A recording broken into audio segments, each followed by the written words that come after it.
देखते हैं कि लोग जो है बिहार यूपी की ट्रेनों में भर भर के आते हैं। सर बहुत तकलीफ होती है। मतलब तकलीफ तो मैंने अपनी आंखों के सामने लोगों की पूरी जिंदगी खर्च होते हुए देखी है शहरों में। किसी की माँ मर गई, किसी का बाप मर गया, किसी की बेटी मर गई, और लोग शहर में थे और वो जा नहीं पाए, वो आखिरी समय में उनके साथ नहीं दे पाते हैं। मैं हमेशा ये कहता हूँ कि मैं उन ट्रेनों को नहीं रोक सकता जिनमें जो है वो मजदूर भर के जाते हैं, क्योंकि मैं मजबूर हूँ। ये तमिलनाडु, कर्नाटका, वो भी तो हमारे साथ ही थे। बिल्कुल। वो कहाँ अलग थे? वो भी तो 1980 1970 के आसपास हमारे साथी थे। आज वो देखिए ना कहाँ है। शायद जो लोग कुर्सी पे बैठे हैं उनको मे भी नहीं दिख रहा होगा, बट मैं उनसे दरखास्त करूंगा कि वो 24 से 48 घंटे किसी जो है ना पलायन करे हुए इंसान के साथ बिता के देखे। वो जब सुबह उठता है, उसका संघर्ष जो चालू होता है, वो रात के सोने तक उसका संघर्ष रहता है। 12,000 ट्रेन मैंने भी पढ़ा था। मैंने 10 दिन अप्लाई किया है टिकट के लिए, तब जाके एक दिन मिला है। 10 दिन से अप्लाई कर रहे थे। रोज रोज सुबह उठते थे 8 बजे, जो है लैपटॉप फोन लेके बैठ जाते थे। मैं और मेरे भाई सब IRCTC पे जो है टिकट करते थे। वो ट्रेन कहाँ चल रही है मुझे नहीं पता ना। कि आपको अगर ये समझना हो कि लोग जो है कितनी पीड़ा में है, एक के ऊपर एक इंसान बैठ के जाता है। कभी आप जनरल वार्ड में जाके तो देखिए, 80 लोगों की कैपेसिटी में 250-300 लोग बैठ के जाते हैं। आपको ये लगेगा अगर मैं यहाँ से उठ के वॉशरूम गया तो मेरा जगह दोबारा नहीं मिलेगा। महिलाएं हैं, क्योंकि मैं जुड़ा हुआ हूँ उनकी जर्नी में, मैंने ये सुना है उनसे कि वो 24-24 घंटे जो है वॉशरूम नहीं जाते। नहीं, मुझे लगता है सर यही अभी तो नियति है, और अगले 2 डिकेड 3 डिकेड तक मुझे समझ में नहीं आ रहा कि बिहार जो है अगला जो है बैंगलोर बनेगा, तमिलनाडु, कर्नाटका बनेगा। आप बिहार को देखेंगे तो बिहार के पास शहर के नाम पे क्या है? पटना है। पटना आज 2010 का दिल्ली लगता है। हमारे पास तो शहर भी नहीं है। हमारे शहर तो 15-15 किलोमीटर में खत्म हो जा रहे हैं, चाहे वो दरभंगा हो, मुजफ्फरपुर हो या पूर्णिया हो। छोटे छोटे शहर है। जहाँ एम्प्लॉयमेंट है वहाँ इंसान नहीं है, जहाँ इंसान है वहाँ एम्प्लॉयमेंट नहीं है। और इसी ब्रिज को जो है डिजिटल लेबर चौक बनाता है। किसी चीज को आप शिद्दत से चाहो तो पूरी कायनात आपको उससे मिला देती है। वही मेरे साथ हुआ। अगर आप 500 रुपए, 1000 रुपए में अपने वोट को बेच देते हैं तो आपका कोई हक नहीं है अगले 5 साल पूछने का। आज भी वो बोलते हैं कि ठीक है काम नहीं करवाया, अपने जात भाई है। अपने जात भाई को वोट नहीं देंगे तो किसको वोट देंगे? नए आए हैं प्रशांत किशोर जी, वो कह रहे हैं कि मैं पूरे बिहार को बदल दूंगा। उनको किस तरह से देखते हैं आप जैसे युवा बिहारी? तो सर मैं बहुत एक्साइटेड हूँ। मतलब मुझे लगता है कि हर किसी को मौका मिला है, मे भी उनको मौका मिलना चाहिए। और अगले 2 डिकेड में ये पलायन कहीं नहीं जाने वाला।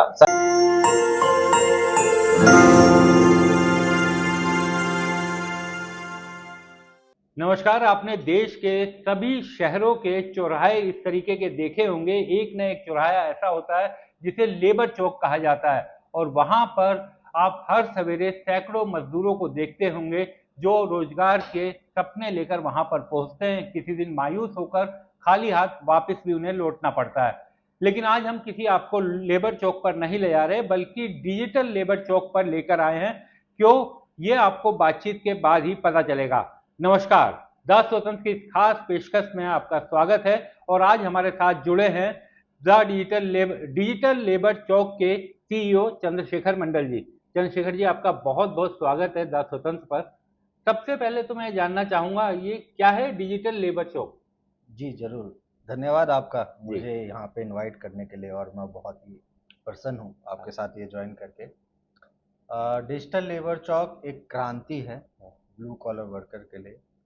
ये डिजिटल क्रांति के रूप में है, जहाँ पे आज कोई भी वर्कर जो पहले मजबूर था चौक चौराहों पे खड़े होने के लिए, अपने गांव कस्बों से निकलता था एक उम्मीद से कि बड़े शहर में काम मिलेगा। बड़े शहरों में आता था तो चौक चौराहों पे, बस स्टैंड पे लोगों तक जा जा के पूछना, वो जर्नी को ख़त्म कर देता है। आज हमारा जो कंस्ट्रक्शन क्षेत्र का वर्कर है वो इतना सक्षम है कि वो एक एप्लीकेशन जिसका नाम है डिजिटल लेबर चौक, उसमें भारत के पूरे जॉब्स को देख सकता है, यहाँ तक इंटरनेशनल जॉब्स को देख सकता है। कि जब वो अगली बार घर से बाहर निकले और वो ट्रेन में बैठे तो उसे ये पता हो कि मुझे कहाँ जाना है और किस जगह पे जाके मुझे काम को स्टार्ट करना है। क्योंकि उसकी जर्नी बहुत पेनफुल है।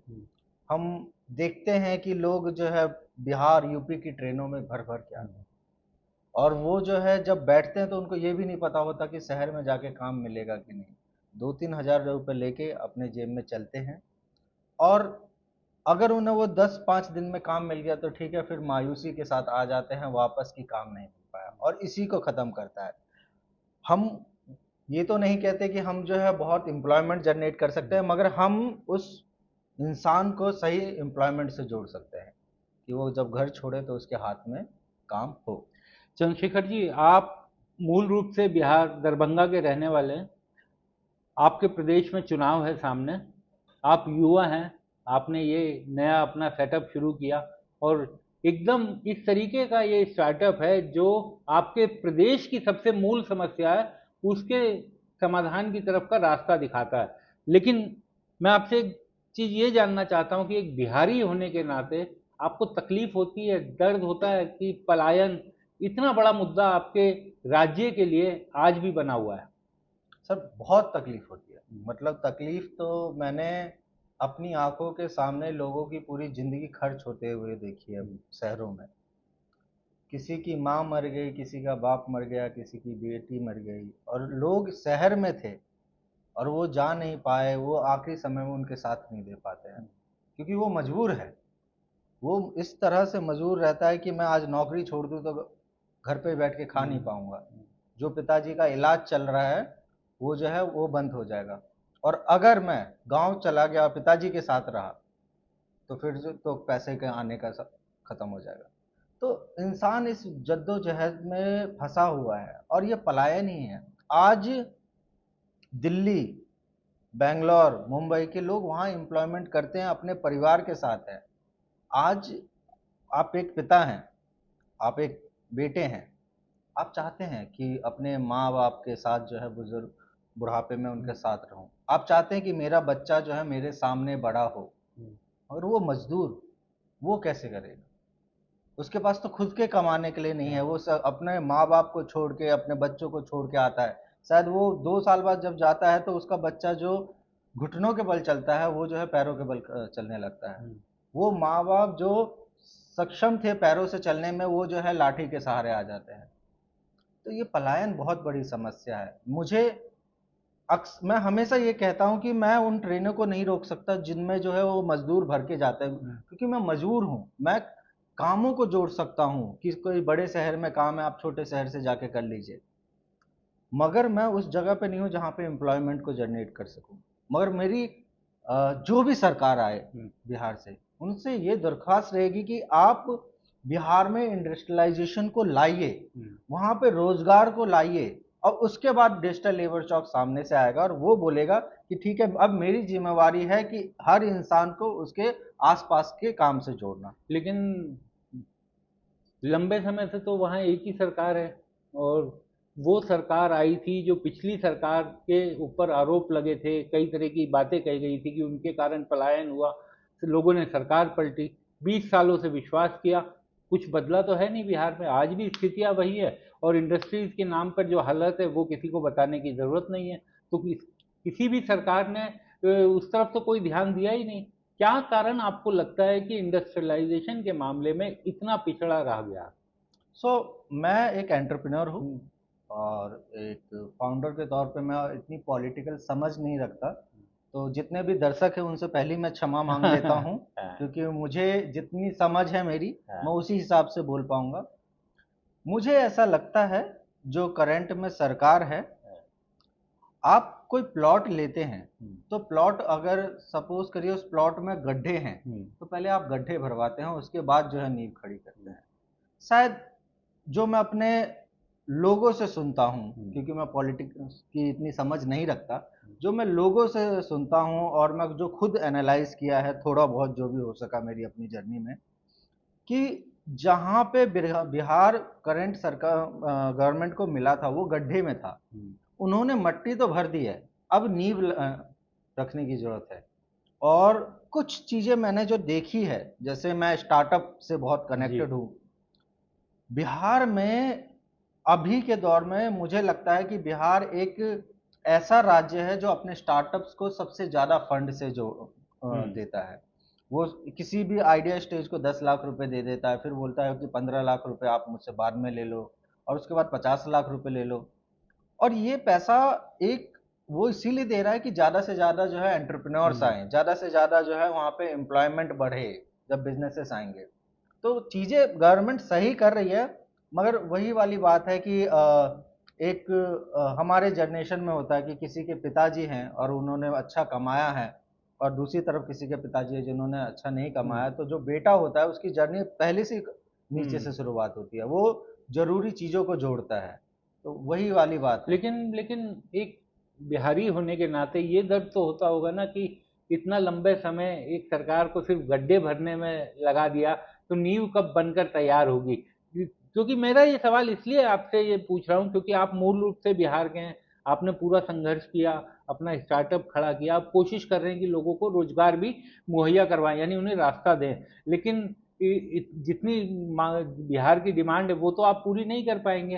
तो लगता है कि कहीं कमियां पॉलिटिकल क्लास से भी रही कि बिहार को उस तरीके से, उस नजरिए से कभी किसी ने देखा ही नहीं। मुझे लगता है कि सर बिहार को हमेशा लोगों ने उस मगध और पाटलिपुत्र के तरह से देखा है, मगर हम वहाँ पे जो लोग हैं शायद वो उस तरह से सक्षम नहीं हो पाए, क्योंकि अगर आप कुछ समय से पहले का देखेंगे, तमिलनाडु, कर्नाटका, वो भी तो हमारे साथी थे। बिल्कुल। वो कहाँ अलग थे? वो भी हाँ। तो 1980 1970 के आसपास हमारे साथी थे। आज वो देखिए ना कहाँ है। आज वो जीएसटी में उनका कंट्रीब्यूशन देखिए और बिहार का कंट्रीब्यूशन देखिए, आप बाकी चीज़ों में उनका कंट्रीब्यूशन देखिए। आज कोई भी प्रिफर करता है कि बड़े शहर में रहना है तो चलो, बिजनेसमैन है तो चलते हैं कि हम जो है, आप अर्ली स्टेज बिजनेसमैन है तो बैंगलोर में रह लीजिए, आप स्टेब्लिश बिजनेसमैन है तो मुंबई में रह लीजिए। तो कहीं ना कहीं जो लोग थे वो सही समय पे सही डिसीजन नहीं ले पाए, ये मेरा मानना है कि हम बहुत अच्छा कर सकते थे। आज कोई भी पोजीशन देख लीजिए, आज मैं एक फाउंडर हूँ, मैं नोएडा में हूँ, मैं बहुत ऐसे लोगों को जानता हूँ जो बिहार से हैं, अच्छे अच्छे पोजीशन पे हैं और किसी दूसरे राज्य में वहाँ सर्व कर रहे हैं। वो वहाँ के जो लोग हैं किराया दे रहे हैं तो ऑनर को पैसा दे रहे हैं, वहीं पे खर्चा कर रहे हैं, वहीं पे जीएसटी पे बिल्कुल। कर रहे हैं। हाँ। तो वो दूसरे राज्यों को जो है डेवलप कर रहे हैं हाँ। Compare to Bihar. हाँ, अगर वो अपने स्टेट में रहते तो वो पैसा वहीं पर खर्च होता। जी, हाँ। वो वहीं पे खर्च होता। तो लोगों ने गलत डिसीजन लिया है, और ये गलत डिसीजन ही है कि आप शायद जो लोग कुर्सी पे बैठे हैं उनको मे भी नहीं दिख रहा होगा, बट मैं उनसे दरखास्त करूंगा कि वो 24 से 48 घंटे किसी जो है ना पलायन करे हुए इंसान के साथ बिता के देखें। वो जब सुबह उठता है, उसका संघर्ष जो चालू होता है, वो रात के सोने तक उसका संघर्ष रहता है। चाहे वो रोजगार का संघर्ष हो, चाहे वो रास्ता ढूंढने का संघर्ष हो, चाहे वो किसी भी चीज का संघर्ष हो, चाहे वो परिवार से बात करने के लिए वक्त निकालने का संघर्ष हो, वो संघर्ष ही है उसके लिए। मैंने सुना कि आज आप शायद अपने घर बिहार जा रहे हैं, तो छठ के लिए स्थितियां बड़ी खराब होती हैं सब देख करके। कल 2 दिनों से हम टीवी चैनलों पर देख रहे हैं कि छठ पर जाने के लिए केंद्र सरकार ने कहा कि हमने 12,000 से ज़्यादा नई ट्रेनें चलाई, लेकिन फिर भी देखिए छठ की अब आसान नहीं है वहाँ जाना। तो इस तरह की स्थितियाँ क्यों बनती हैं? एक यानी जब आप सोचते होंगे एक बिहारी के तौर पर, तो क्या लगता है कि क्या ये सब कभी प्रायोरिटी नहीं रही या सरकारों ने इस तरफ ध्यान नहीं दिया? तो सर 1200 ट्रेन मैंने भी बारह पढ़ा। हजार बारह बारह हजार हजार सॉरी, हाँ। 12,000 ट्रेन मैंने भी पढ़ा था। हाँ। मैंने 10 दिन अप्लाई किया है टिकट के लिए, तब जाके एक दिन मिला है। 10 दिन से अप्लाई कर रहे थे। रोज रोज सुबह उठते थे 8 बजे, जो है लैपटॉप फोन लेके बैठ जाते थे। हाँ। मैं और मेरे भाई सब आईआरसीटीसी पे जो है टिकट करते थे। वो ट्रेन कहाँ चल रही है मुझे नहीं पता, बट मे भी कहीं चल रही होगी, क्योंकि मैं भी बिहार को इतना नहीं समझता हूँ। हाँ। और बाकी आपका ये था कि ये जो संघर्ष है सर, बहुत बड़ा संघर्ष है ये। छठ तो हमारे लिए बहुत पावन है, हाँ। दिवाली से भी ज्यादा हम जो बिल्कुल। है हाँ। पूजते हैं, और मैं भी छठ मनाने के लिए जा रहा हूँ। हाँ। ये सर कभी कभी देख के लगता है ना कि आपको अगर ये समझना हो कि लोग जो है कितनी पीड़ा में है, एक के ऊपर एक इंसान बैठ के जाता है। हाँ। कभी आप जनरल वार्ड में जाके तो देखिए, वो जो जनरल डब्बे भर के जा रहे हैं, 80 लोगों की कैपेसिटी में 250-300 लोग बैठ के जाते हैं। बिल्कुल। उसमें महिला हैं, बुजुर्ग हैं, बच्चे हैं। सर आप वॉशरूम जाने के लिए नहीं कर पाएंगे। हाँ। आपको ये लगेगा अगर मैं यहाँ से उठ के वॉशरूम गया तो मेरा जगह दोबारा नहीं मिलेगा। मैं ऐसी ऐसी महिलाएं हैं, क्योंकि मैं जुड़ा हुआ हूँ उनकी जर्नी में, मैंने ये सुना है उनसे कि वो 24-24 घंटे जो है वॉशरूम नहीं जाते। नहीं है। तो चंद्रशेखर जी, आप खुद कह रहे हैं कि मैं इतने दिनों से कोशिश कर रहा था, तब जाकर के ट्रेन की टिकट मिली। आप तो खुशकिस्मत रहे कि मिल गई। बहुत से ऐसे लोग हैं जो टिकट भी नहीं मिली, और कई बार तो ऐसा भी हो जाता है टिकट भी आपके पास है तब भी आप सफ़र नहीं कर पाते, इतनी भीड़ है। और तो लोग जिस तरीके से जा रहे हैं, ये कम से कम ये तो दिखाता है, और आपके चेहरे पर भी वो खुशी दिखाई दे रही है कि आज आप अपने घर जा रहे हैं। कि जाना तो सब चाहते हैं, वहीं रहना भी चाहते हैं, उससे जुड़ाव, अपनी मिट्टी से इतना जुड़ाव है। लेकिन सिर्फ एक रोजगार ऐसा कारण है कि जिसके कारण फिर वापस आना पड़ता है, फिर बाहर निकलना पड़ता है। तो ये जीवन चक्र क्या बिहार की नियति बन गया है? मुझे लगता है सर यही अभी तो नियति है, और अगले 2 डिकेड 3 डिकेड तक मुझे समझ में नहीं आ रहा कि बिहार जो है अगला जो है बैंगलोर बनेगा, तमिलनाडु, कर्नाटका बनेगा। मुझे नहीं लगता, वो बहुत पीछे है। आज भी आप बिहार को देखेंगे तो बिहार के पास शहर के नाम पे क्या है? पटना है। पटना आज 2010 का दिल्ली लगता है। जो आज पटना है वो बिल्कुल। 2010 का दिल्ली है। आप वैसे देखेंगे तो 15 साल वो दिल्ली से पीछे है, और दिल्ली ग्रो करेगा, मगर बिहार क्या ग्रो करेगा? बिहार के पास आप देखिए शायद अभी एयरपोर्ट आ रहे हैं। हमारे पास दरभंगा में सर एयरपोर्ट है, मगर वो इंफ्रास्ट्रक्चर नहीं है। आज भी शायद कुछ प्लेन्स यही लैंड होती है, और वो एयरपोर्ट से बाहर निकलिए तो वो इंफ्रास्ट्रक्चर नहीं है। तो हमारे पास शहर नहीं है सर। जब शहर नहीं है तो फिर रिसोर्सेस नहीं है। गांव कस्बों की तो बात ही आप छोड़ दीजिए, कि जो गांव कस्बे हैं वहाँ पे जो मेडिकल है या बाकी इंफ्रास्ट्रक्चर है उसकी तो बात ही अलग है। हमारे पास तो शहर भी नहीं है। हमारे शहर तो 15-15 किलोमीटर में खत्म हो जा रहे हैं, चाहे वो दरभंगा हो, मुजफ्फरपुर हो, या पूर्णिया हो। छोटे छोटे शहर है। और बड़े शहर के नाम पे आपने सही कहा कि केवल पटना है, उसके अलावा किसी भी शहर को डेवलप किया ही नहीं गया उस तरीके से। एक चीज़ मैं अब आपसे ये जानना चाहूँगा कि अब आप जब अपने घर पहुँचते हैं दरभंगा, अब वहाँ के लोगों को भी सबको पता होगा कि आपने अपना ये स्टार्टअप किया है, इस तरीके से नौकरी दे रहे हैं। तो क्या रोजगार के इच्छुक लोग घर पे पहुँचते हैं जिस तरह से नेताओं के घर पहुँचते हैं? नहीं सर, मुझे लगता है कि जो भी रोजगार के इच्छुक लोग हैं उन्हें मेरे पास आने की जरूरत नहीं है। हाँ। वो एक एप्लीकेशन है, वो डाउनलोड करेंगे और कनेक्ट हो जाएंगे। हम सर क्या करते हैं कि हमारा एप्लीकेशन जो हैंडशेक का काम कराता है, आपको मेरे पास नहीं आना। वहां पे हजारों नहीं, जॉब एक है। आप उम्मीद हो जाती है ना कि जी, आप जा करके उनसे मिलें, हाँ अपने ये गाँव का बच्चा है, ड्यू- अपने बगल का बच्चा है तो। वो तो जी, उस अक्सर होता है। लिहाज से मैंने पूछा था। हाँ, वो हाँ, अक्सर होता है। हाँ, सो अक्सर जो है लोग आते हैं, उनके हाँ, माँ बाप आते हैं, बोलते हैं हमारे बेटे को कहीं लगा दीजिए हाँ, और चीजें नौकरी लग जाएगी, ये लग जाएगी। और मैं अक्सर यही कहता हूँ हाँ, कि नौकरियां बहुत है। और ये मैं ये मानता हूँ कि लोग इंडिया में जो गरीब हैं वो जानबूझ करके गरीब हैं। इंडिया में बहुत एम्प्लॉयमेंट है, बहुत ही ज़्यादा एम्प्लॉयमेंट है। बट वही समस्या है कि जहाँ एम्प्लॉयमेंट है वहाँ इंसान नहीं है, जहाँ इंसान है वहाँ एम्प्लॉयमेंट नहीं है। और इसी ब्रिज को जो है डिजिटल लेबर चौक बनाता है। आप थोड़ा सा मुझे अपने बारे में बताइए कि कैसे इस डिजिटल लेबर चौक के बारे में आपको ख्याल आया?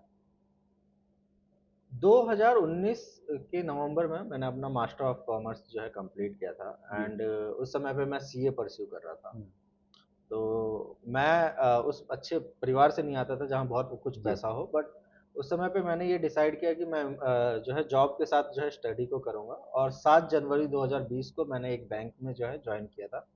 और बैंक के जस्ट सामने जो है लेबर चौक था। अच्छा। तो रोजाना मैं उसे आते जाते देखता था।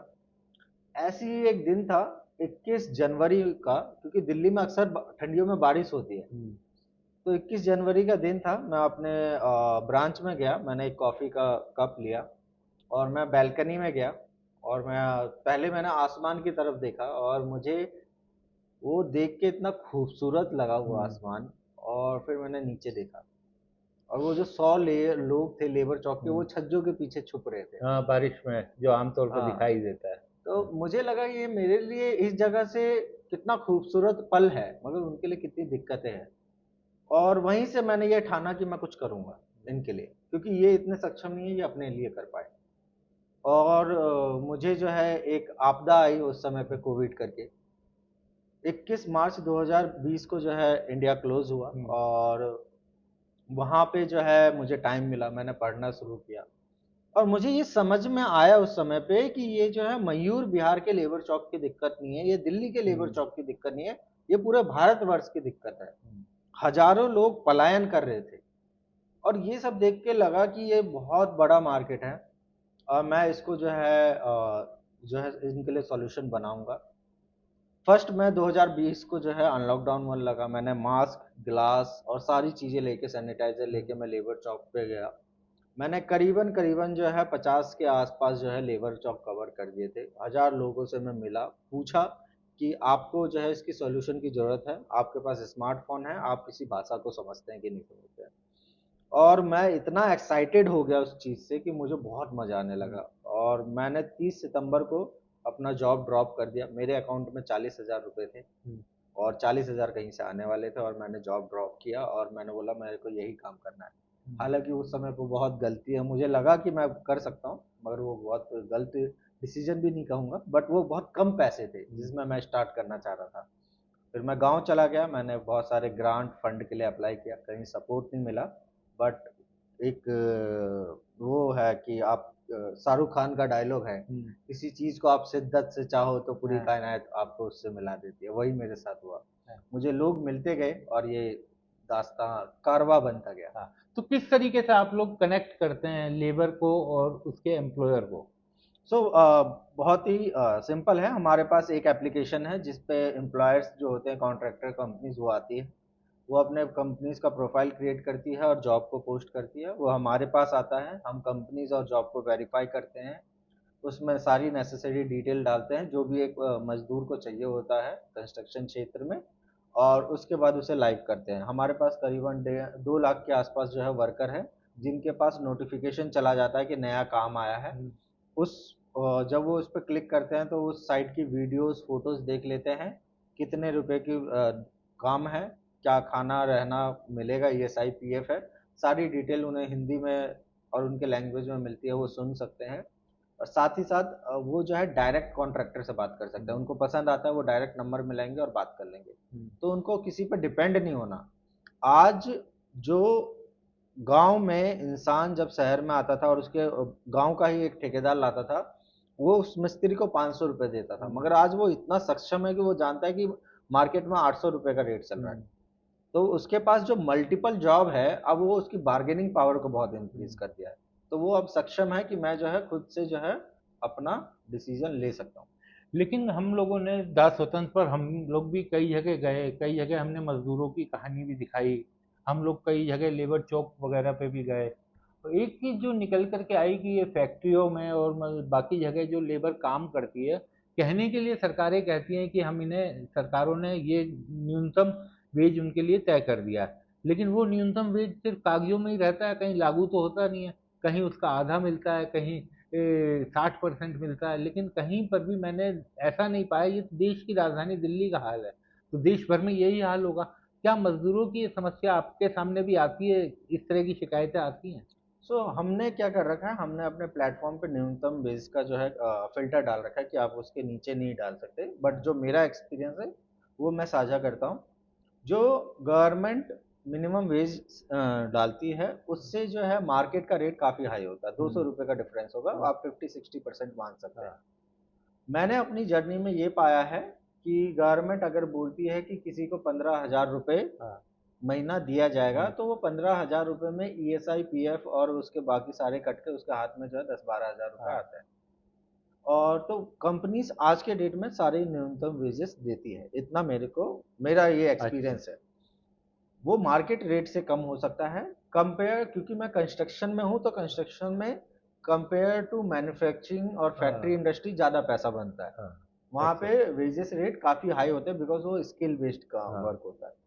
और जो फैक्ट्रीज है, फैक्ट्रीज में अभी भी वो रेट है, काफ़ी फैक्ट्रीज हमसे भी कनेक्ट करती है, बड़ी बड़ी फैक्ट्रीज जो आज भी 13-15 हज़ार रुपये देती है लोगों को, और हम उनको यही बोलते हैं हाथ जोड़ के कि सर हम अच्छा जॉब उनको दे सकते हैं। हमारे प्लेटफॉर्म पे आज 30,000 की जॉब है, 25,000 की जॉब है, वो 15,000 की क्यों करेगा, वो 13,000 की क्यों करेगा।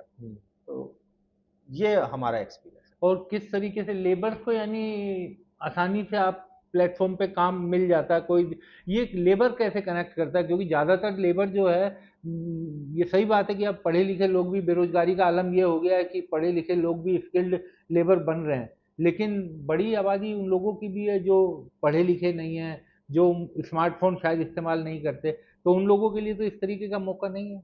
नहीं नहीं, वो बिल्कुल बहुत ही आसान है हमारे लिए सर। एक है जो टेक्नोलॉजी ने बहुत मदद किया, आज आपके पास एआई है, आज आप दुनिया की सारी जानकारी जो है बातें करके निकलवा हाँ। सकते हैं।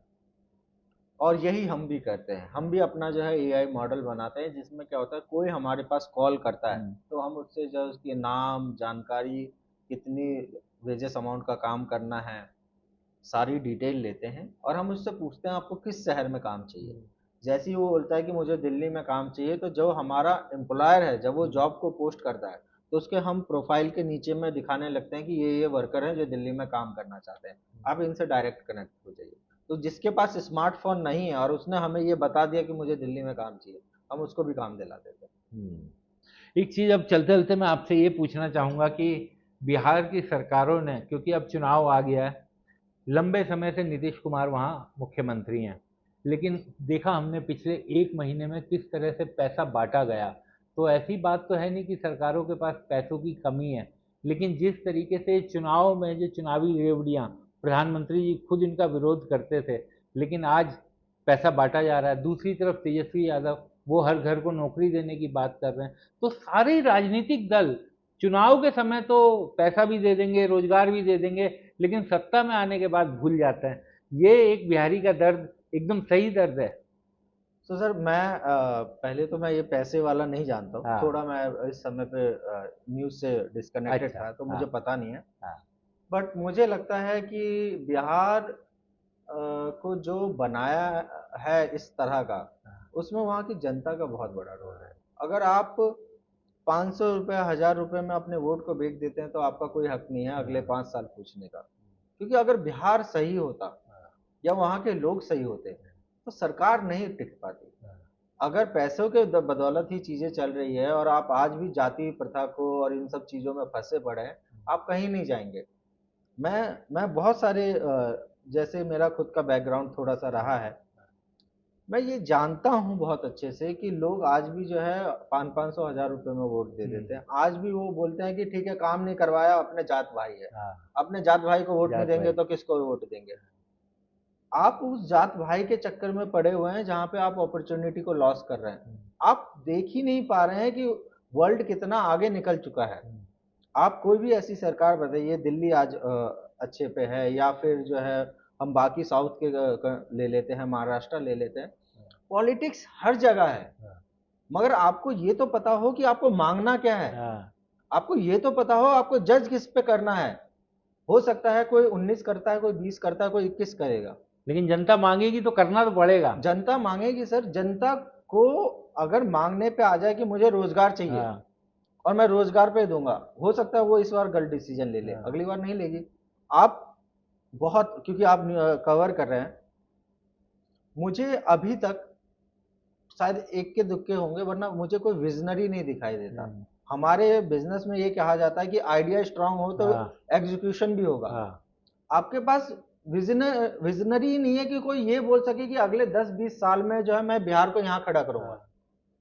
और जो इंसान आए या आ रहे हैं वो भी मुझे उतने जो है एक नए कॉन्फिडेंट। आए हैं प्रशांत किशोर जी, वो कह रहे हैं कि मैं पूरे बिहार को बदल दूंगा। उनको किस तरह से देखते हैं आप जैसे युवा बिहारी? तो सर मैं बहुत एक्साइटेड हूँ। हाँ। मतलब मुझे लगता है कि हर किसी को मौका मिला है, मे बी उनको मौका मिलना चाहिए। बट लोगों के फीडबैक होते हैं, लोगों के जो फीडबैक मिले, क्योंकि मैं इतना ज्यादा फॉलो नहीं करता इन सब चीजों को। बट अगर उनको लगता है कि जैसे और भी बहुत सारी पार्टीज है, मगर उनका विजन, मुझे लगता है कि ये विजन पे बात करते हैं, एम्प्लॉयमेंट पे बात करते हैं और फैक्ट पे बात करते हैं। आप भी पता है कि हर घर को हम सरकारी नौकरी नहीं दे सकते। बिल्कुल। आपको ये भी पता है कि सरकारी नौकरी देना इतना आसान नहीं है। तो गवर्नमेंट जो भी कर रही है, जो वहां पे बैठे हुए हैं लोग, वो हमसे बहुत इंटेलिजेंट है जब भी उस जगह बैठे हुए हैं। शायद यहाँ बैठ के हम वो बातें नहीं बना सकते। तो पहले तो जनता को बहुत अच्छा बनना पड़ेगा, उनको पता रहना चाहिए कि मुझे मांगना क्या है। अगर आपको नहीं पता कि आपको क्या मांगना है तो कोई आपको चुरन देख के चला जाएगा।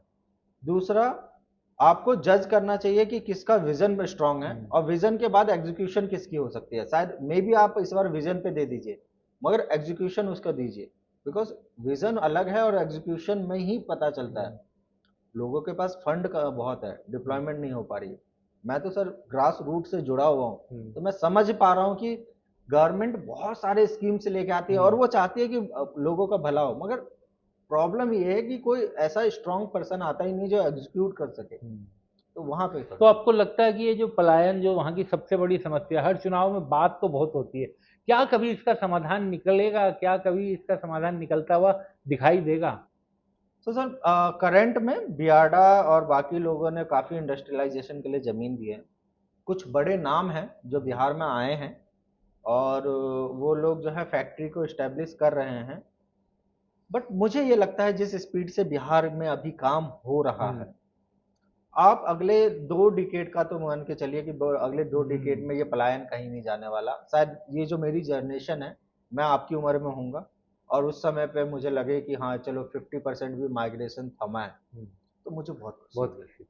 चलिए, आप पहुंचिए बिहार, छठी मैया की पूजा कीजिए, छठी मैया सबका भला करें।